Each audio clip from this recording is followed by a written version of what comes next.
কখনো গান নিয়ে মঞ্চে, আবার কখনো অতিথিদের সাথে নিয়ে অনুষ্ঠান উপস্থাপনায় ব্যস্ত ছিলেন আলিফ আলাউদ্দিন। যে ব্যস্ততা অবসর নিয়েছে অসুখে। জটিল রোগে ভুগছেন আলিফ। দিনে দিনে অকেজো হয়ে যাচ্ছিল শরীরের কিডনি দুটি।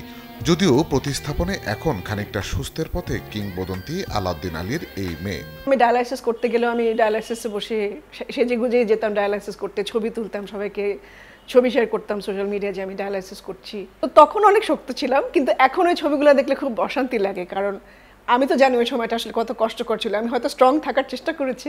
এক যুগ পেরিয়ে ১.৫ দশকে ব্যান্ড পেন্টাগন, আর এই ব্যান্ডের সক্রিয় সদস্য আলিফ আলাউদ্দিনের মতো থমকে আছে ব্যান্ডের কার্যক্রম। যদিও শিল্পী জানান চলছে মঞ্চে ফেরার প্রস্তুতি। ব্যান্ডে যেটা হয়েছে যে মাঝখানে আমি নিজে অসুস্থ ছিলাম, তো আমি যেহেতু কিডনি ট্রান্সপ্ল্যান্ট এবং অনেকটা সময় অসুস্থ ছিলাম, সো স্বাভাবিকভাবে ব্যান্ডের অ্যাক্টিভিটি কিছুটা কমেছিল তখন। ইন দ্য মিন টাইম আমরা এখন যেটা করছি যে আমরা আবার যেহেতু একটা গ্যাপ গেছে, আমরা প্র্যাকটিস করছি এখন ব্যান্ডের সবাই মিলে। আমরা একটু বসি, কয়েকদিন পর পর বসে প্র্যাকটিস করি, মাঝে মাঝে ফেসবুক লাইভ টাইপ করি।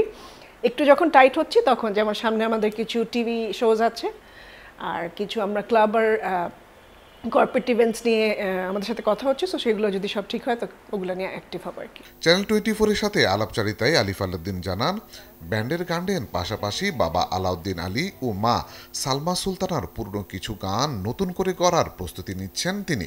এখন এসে অনেকখানি আমি স্টেবল হয়েছি, তো গান লিখেছি বেশ কয়েকটা, এবং আমি আমার হাজব্যান্ড আমরা কিছু সুর নিয়ে বসেছি, এবং আমি কিছু রিমেক করছি আমার বাবার কিছু গান। তারপরে আমার মায়ের গাওয়া খুব জনপ্রিয় কয়েকটা গান। আমি চাচ্ছি যে আমার মায়ের যেমন কাগজ আছে কলম আছে খুব জনপ্রিয় একটা গান ছিল, তো এই গানটা করতে। তারপরে যেমন তুমি চলে গেছো একটা গান ছিল, সেটা আমি করেছি, কিন্তু আমি এটা আবার নতুন করে করবো আমার অ্যালবামের জন্য। তারপরে আমার কিছু গান আছে যেটা আমি বাবার সাথে করেছিলাম আমার অ্যালবামে, তো সেগুলো একটু নতুন করে করতে চাচ্ছি। গল্প আড্ডায় আলিফ আলাউদ্দিন জানান, নিজেকে নতুনভাবে তৈরি করে নিচ্ছেন তিনি। গানের সুরে সঞ্চালনায় আবারও হতে চান মুখর। যে আব্বুর গানগুলো এখনকার প্রজন্মকে মানে একটু ডিফারেন্টভাবে প্রেজেন্ট করা উচিত। আলী আফতাব, চ্যানেল 24, ঢাকা। সেগুলোকে একটু নতুন করে প্রেজেন্ট করা যায়।